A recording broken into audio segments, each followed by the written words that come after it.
Assalamu-Alaikum, my reading friends. I'm so glad you're here. If you like to read with me, please subscribe. And today's book is called Migo and Ali, Love for the Prophets by Zanib Mian. I'm so excited to share a story from Migo and Ali, Love for the Prophets.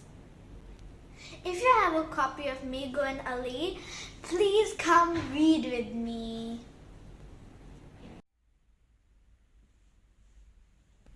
Migo and Ali, Love for the Prophets. Today we're going to read the story of Prophet Muhammad Sallallahu-Alaihi-Wasallam. Prophet Muhammad Sallallahu-Alaihi-Wasallam. The Prophet Muhammad Sallallahu-Alaihi-Wasallam became an orphan when he was a young child. When he was 6, his mom and dad were not with him anymore, and he was looked after by his grandfather and then his uncle Abu Talib. He grew up taking care of his uncle's sheep. He was such a good boy that everyone called him Al-Amin, the faithful. As a young man, he married Khadija radiallahu ta'ala anhu, and they looked after each other very well and were very happy. He was known to be very kind and to help needy people. One day, the people of Makkah were having a big old argument because they were making the Kaaba new and were fighting about who would put the most important part, the black stone. They decided that the first person to come in through the gate would decide what to do. They were all very happy because it was Prophet Muhammad Sallallahu-Alaihi-Wasallam, because they all trusted in him very much. He had a great idea. He told them to put the stone on a cloth, and everybody should hold the cloth together to bring the black stone to its place. Everyone was happy. Muhammad Sallallahu-Alaihi-Wasallam had children with his wife Khadija radiallahu ta'ala anhu, and he also helped his uncle look after his little cousin Ali radiallahu ta'ala anhu. The Prophet was so lovely and kind that one day a little boy called Zaid, who worked in the house for the family, refused to go home with his own father. Even so, the Prophet said he could go if he wanted to. He said he wanted to stay with Muhammad Sallallahu-Alaihi-Wasallam. When the Prophet heard this, he told everyone that he is adopting Zayd as his own son. Muhammad Sallallahu-Alaihi-Wasallam was not very happy with the way people behaved. They prayed to statues. They were not very nice to each other. He used to go to a cave and stay there for a long time, just thinking about the world and beyond. Then one day, in that cave in Mount Hira, the angel Jibreel came to him. The angel asked him to read. The Prophet said he couldn't read. So the angel squeezed him and asked him to read again. But the Prophet again said that he couldn't read. Then the angel again held him and asked him to read in the name of the Lord who has created humans and everything that there is. The words the angel said at that time are the words in the first 5 ayahs of the Surah Al-Alaq in the Quran. The Prophet then said the words. He went back to his wife thinking that he may be seeing things and going crazy. But Khadija radiallahu ta'ala anhu said that Allah would never allow that to happen to him because he is a great man. She went to see her cousin Waraka, who knew a lot about Jews and Christians and prophets who had come before. He told her that surely Muhammad Sallallahu-Alaihi-Wasallam will be a prophet of his people. Sure enough, some time later, the Prophet heard a voice to tell him to start calling his people to Allah. The first first person to believe was Khadija radiallahu ta'ala anhu, his wife. The next was Ali and then Zayd radiallahu ta'ala anhu. Abu Bakr radiallahu ta'ala anhu was an important man in Makkah at that time, and he was one of the people who became a Muslim. For many years, the Prophet patiently taught people about Allah, at first secretly and then to everyone out loud. Many people became Muslims, even the Prophet's uncle Hamza, who was as brave as a lion. But as usual, as you know, when a Prophet brings the message of Allah, there are people who aren't terribly happy. The same thing happened at the Prophet's time. Those people that weren't happy were worried about their pride and their money. That's all. They were the controllers of Makkah, the Quraysh. They did some very cruel things to the Prophet, but he was patient as usual and didn't do anything back. When the Quraysh saw that more and more people were coming Muslims, they really got in a huff. They decided to torture the poor believers. But guess what? The believers stayed strong and would not stop. The people even tried to stop the Prophet from teaching about Islam by saying that he would give them more money than anyone has and make him their king. But of course, our dear Prophet didn't want the riches.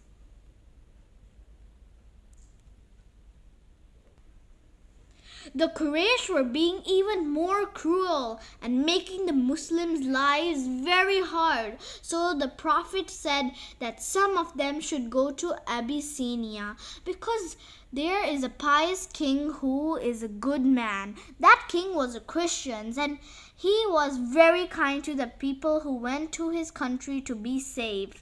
Even when men from the Quraysh came to take them away, he listened to the Muslim side of the story about Islam and didn't let anyone harm them. Meanwhile, back in Makkah, the Prophet kept on bringing people to Islam. More and more people were becoming Muslims. The Quraysh were furious and tried to get his uncle to stop him. But his uncle protected him, even though he didn't become a Muslim at this time. At this time, Umar radiallahu ta'ala anhu also became a Muslim. Then, for 3 whole years, the Prophet and his followers were made to live cut off from the people who didn't believe. It was very hard for them to get food. Then came a very sad year for the Prophet. His uncle Abu Talib and his wife Khadija both passed away. His uncle was the one who had been like his father and had been so kind to him and protected him. He was going to miss his wonderful wife who he loved very much.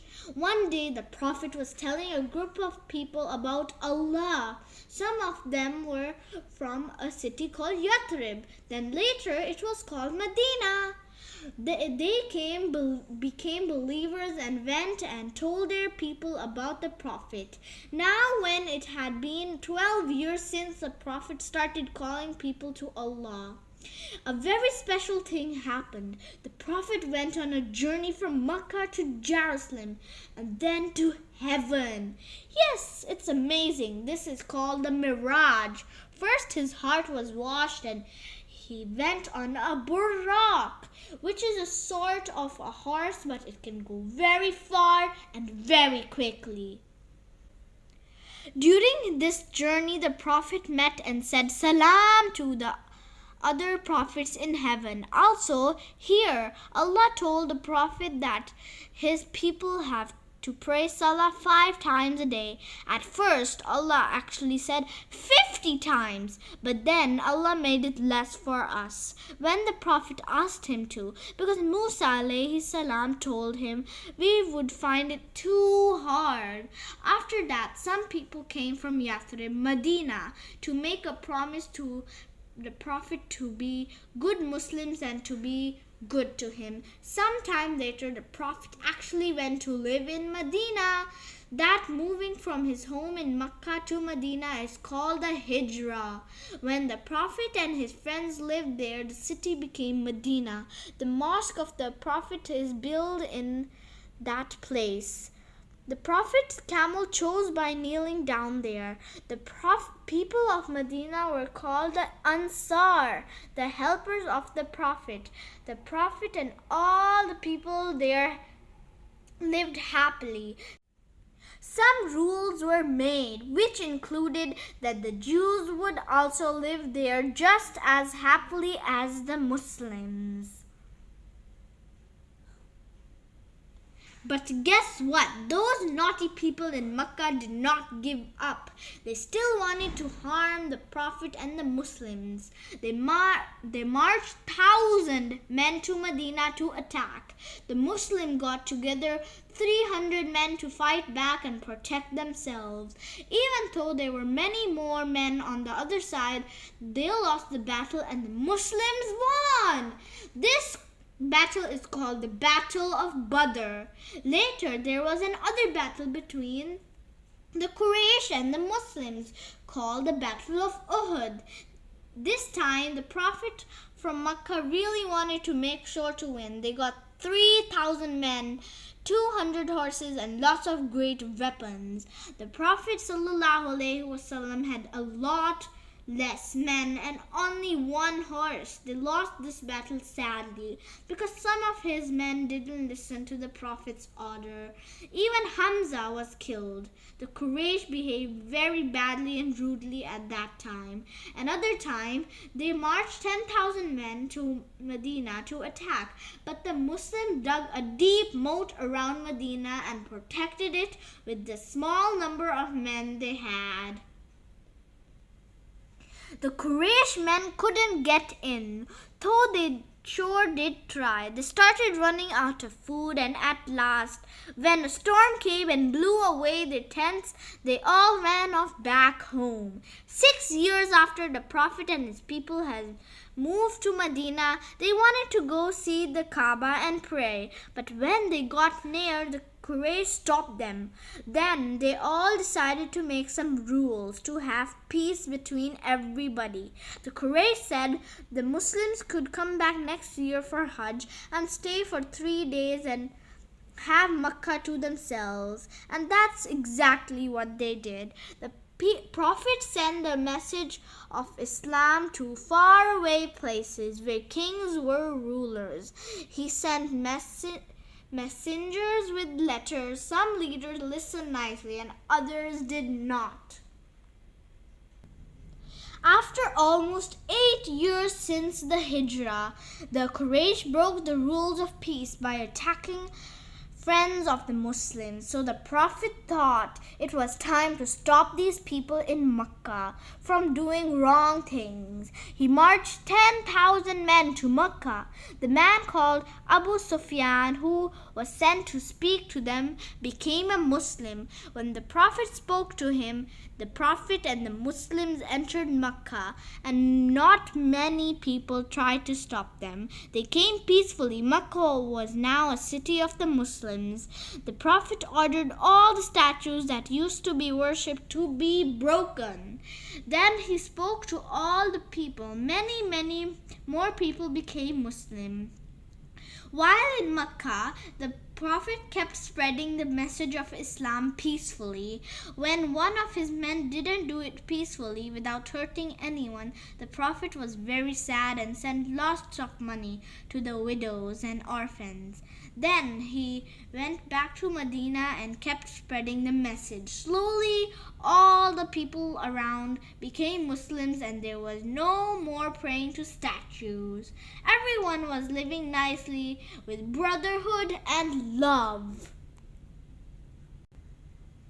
When the Prophet felt that he might not live much longer, he went for Hajj with thousands and thousands of Muslims. He stood on top of the Mount Arafah and spoke to the people in that speech. He reminded everyone that they will meet Allah one day. He told them to be good to their wives and their husbands. He told them that if they have slaves, they should give them same clothes, same food as they have themselves, and never be cruel to them. Then he said to Allah that he has given the message of Islam to his people, and the people all said that he sure had. Then after doing the Hajj, he went back to Medina. The Prophet ﷺ lived in Medina for the last year of his life and became sick. He asked everyone for forgiveness and made sure he didn't owe anyone any money before he died. He died in the house of his wife, Aisha radiallahu ta'ala anhu, right next to her. The people were very sad. Some said they would not believe that he is dead, but the wise Abu Bakr radiallahu ta'ala anhu reminded everyone that yes, Muhammad has died, because he was just a human and Allah's messenger. But Allah Almighty will never die. The Prophet was buried where he died. May the peace and blessings of Allah be upon him.